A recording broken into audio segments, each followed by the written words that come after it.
పవన్ కళ్యాణ్ ఏదో చాలా పెద్ద ప్లాన్తోనే ఉన్నట్టు కనబడుతోంది. వరుసగా వివిధ శాఖలకు సంబంధించిన మంత్రులను కలవటం, ఆంధ్రాకి సంబంధించినటువంటి వివిధ బొబ్బిలి వీణాలు గిఫ్ట్గా ఇవ్వటము, లేకపోతే ఏదైతే ఇక్కడ ఉన్నటువంటి ఆర్టిజన్స్ తయారు చేసినటువంటి గిఫ్ట్స్ ఇస్తూ ఉన్నారు. రెండో వైపున తన పిఠాపురం గురించి మాట్లాడారా, టూరిజం గురించి మాట్లాడారా, సివిల్ సప్లైస్ గురించి మాట్లాడారా, ఇవన్నీ చేసి రావడం ఒక ఎత్తు.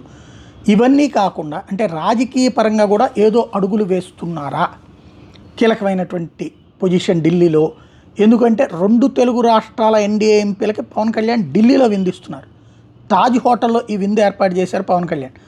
ఆంధ్రప్రదేశ్లో బీజేపీ, తెలుగుదేశం, జనసేన ఎంపీలతో పాటు తెలంగాణ భారతీయ జనతా పార్టీ ఎంపీలను కూడా ఈ విందుకు ఆహ్వానించడం అన్నటువంటిది కీలకమైనటువంటిది. అంటే ఒకప్పుడు ఇట్లాంటి పాత్ర రఘురామకృష్ణరాజు పోషించేవాళ్ళు, లేకపోతే వెంకయ్యనాయుడు పోషించేవారు.